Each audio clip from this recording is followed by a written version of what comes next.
Just stop. Think about this for a second. The phone, the cell phone, that replaced the flip phone, which replaced the pager. You're looking at this gradual progression of a tool. When you look at this thing, how it's constructed, what it is doing, how it's operating, what do you think it's replacing?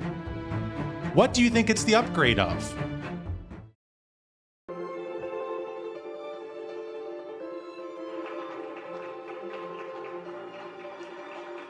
Wow, it looks like Joe Biden.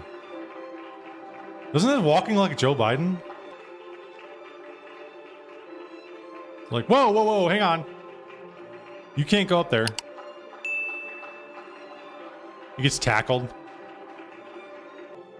Brigitte. Mr. Macron. Thank you, First Lady Melania Trump, for inviting me to the White House. Oh, it's a girl. It's an honor to be at Fostering the Future Together's Global Coalition inaugural meeting. I'm Figure 3, a humanoid built in the United States of America. I am grateful to be part of this historic movement to empower children with technology and education. Welcome. Bienvenidos. Bienvenidos. Bienvenue. Próximo baim. Lascavo próximo. Thank you. Oh. This is incredible.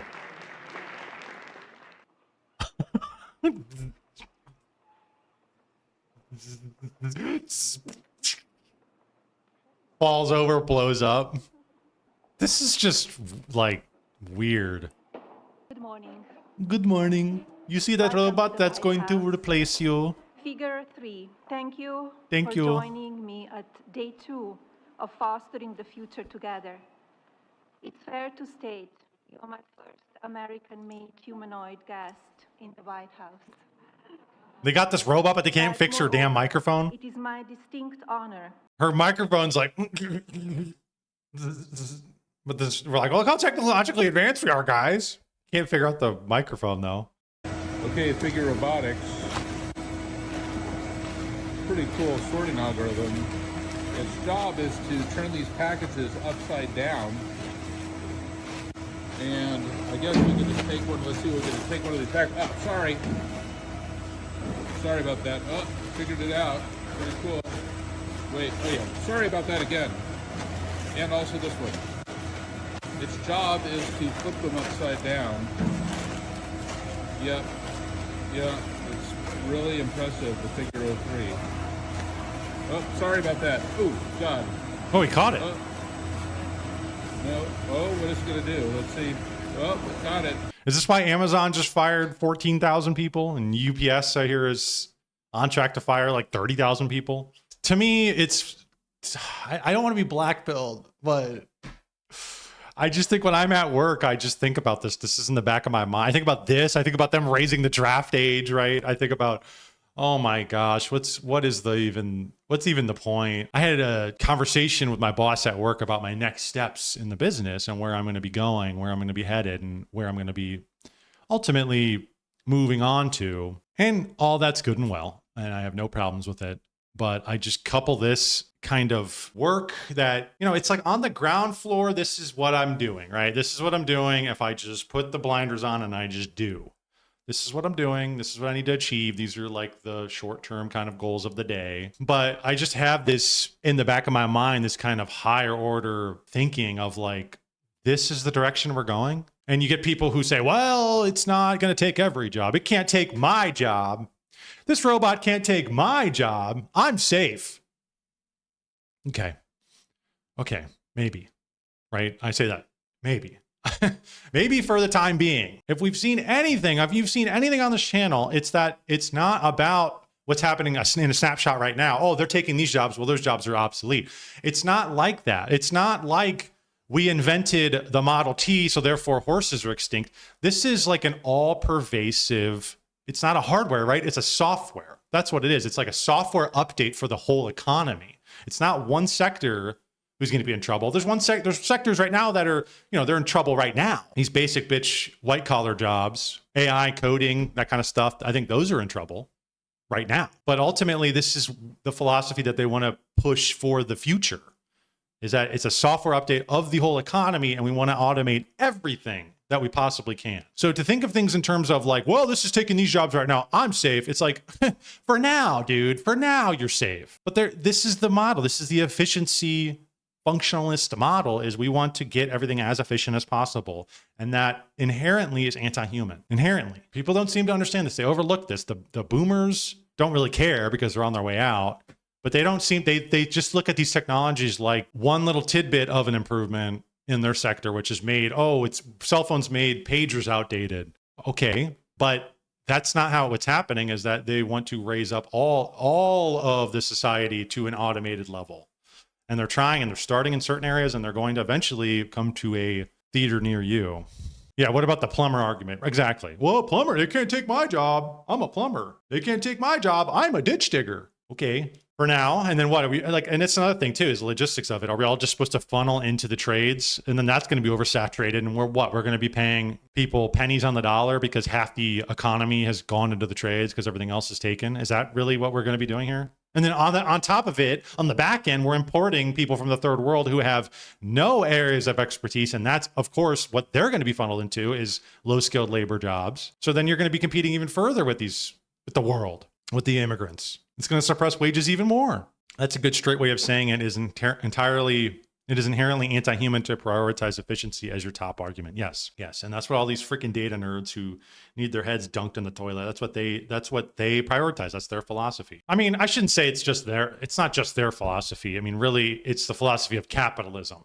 Capitalism being the dominant ethos of the West. It's only natural that functionalism and efficiency and dataism and these types of things will be regarded as the creme de la creme and what we're looking for.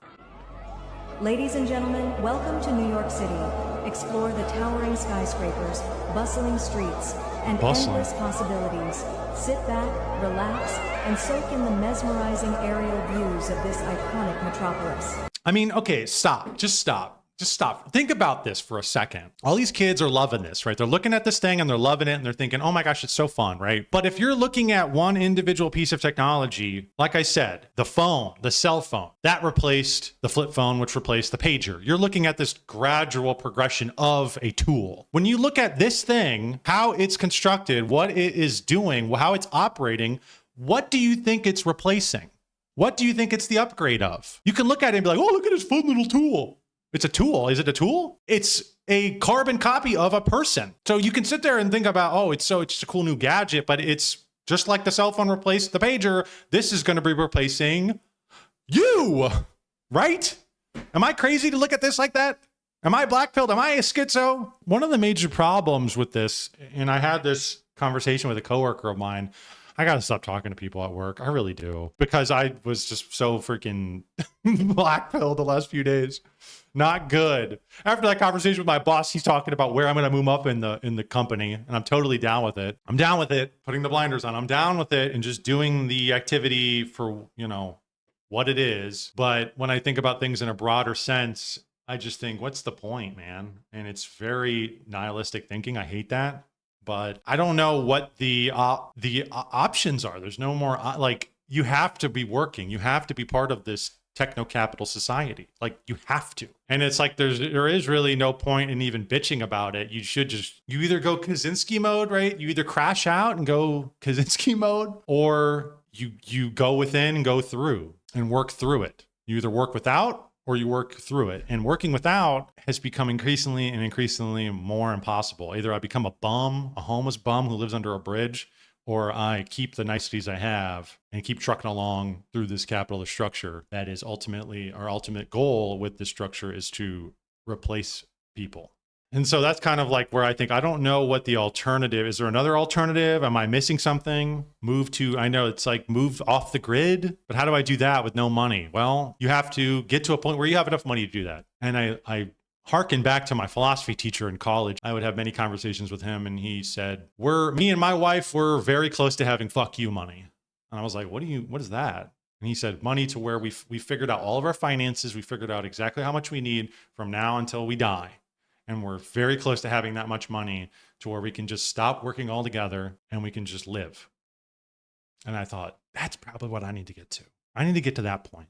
I need to get to that point sooner rather than later. And maybe this is the gambling mindset of people who are on, you know, all these sports betting apps, but it's like I have to go aggressive with a risk, with a gamble, with a bet on something, an investment. And I feel like you need to do this soon if you want to preserve yourself at all, preserve your freedom, preserve your autonomy. It's like I feel like we need to be doing this, thinking about this now. You can't be thinking about retirement because I don't even think that's really a thing. You have to be thinking about ways to escape now. I'm just like getting to this point, and I just hate because, like I said, I was talking to my coworkers about it, and they just don't get it. They just do not get it. The capitalist parasite, the capitalist philosophy has completely dominated people's minds of like, and my dad said this to me too. He said, every time you talk to somebody, the first thing they ask you is your name, and then what do you do, right? Where do you work? What's your line of business? That's like so ingrained in us to where we have placed our value to a currency, to a dollar. But to me, I think outside of that, and I think, no, there's more to humanity. There's more to us. There's more to what we should be doing. And I'm not saying, oh, you know, people then, again, the capitalist minded people will say, you're just lazy. You just want handouts. You're just a bum. No. I'm not saying that. I think work is deeply ingrained in humanity. And in fact, this is actually going against that because these people are trying to automate society to a point to where we don't have to work anymore, right? Isn't that what Elon Musk says? So that's like, I actually think that what they're going after is the handout mentality, the universal high income, right? That's the society that they're trying to make.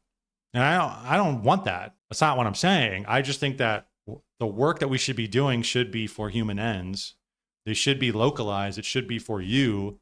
The fruits of your labor should be reaped fairly immediately, right? The immediacy of my labor at a job that is completely abstracted, that is, I'm beholden to some shareholder who lives in Taiwan. It's like so abstracted. The work I'm doing is not for me. It's not fulfilling. It just provides me with this currency that then I can use for potential. And, you know, it's just pure potential that I can use to do whatever I want with. But it's like, honestly, I feel like I would rather live, and that's very secure and safe. But I almost feel like I would rather go back to a day, a time when I put my hands and my body to work on a farm, and that there was this kind of immediacy to my work, and there was this immediacy to life, and the risk reward was super high because we've evolved that way, right? That's how we've evolved. With every day, it's the highest amount of risk and the highest amount of reward. And it's like, for so long, you'd go out there to hunt the buffalo, and you had to. The thrust of life forced you into that mode. You had to go do that. Nature didn't care. It forced you out there. And that, you know, that's sucked to a degree, and that's why we have these technologies. But there was something deeply ingrained in us that we'd go out there and we'd risk our lives for food. And if we hit it, we hit it big. And if we didn't, that was the biggest risk of all. You'd be done. And now we've kind of equalized that. We've made it very stagnant and made it very secure in everything you do. And now even like the poorest people in our country, the people who have failed in the capitalist system, right? Even those people, it's not really that big of a failure. They still have all these safety nets. They still get EBT. They still get a place to stay, Section 8, whatever. Like you still get provided for. So it's not even like we live in this capitalist society that's like make it or die. Because even that would be, I think, a little bit of what I'm saying about the high risk, low, high reward. But we've just evolved in such a way that that's what we want. And we don't get that anywhere. Everything is just stagnant and level. And I think that's partially why people are gambling, right? They want that high. They want that, high risk, high reward. I'm betting on the game. But there's something to that where I feel as though there's a longing in my soul for realness, for a real thrust in life, for real risk, for real reward. To me, it doesn't feel like it's part of this techno-capitalist market. That's essentially what I'm saying. To me, it just feels very abstracted. It feels very foreign. It feels like something I don't even want to do. It doesn't, because again, it's anti-human ultimately. The philosophies driving it are anti-human.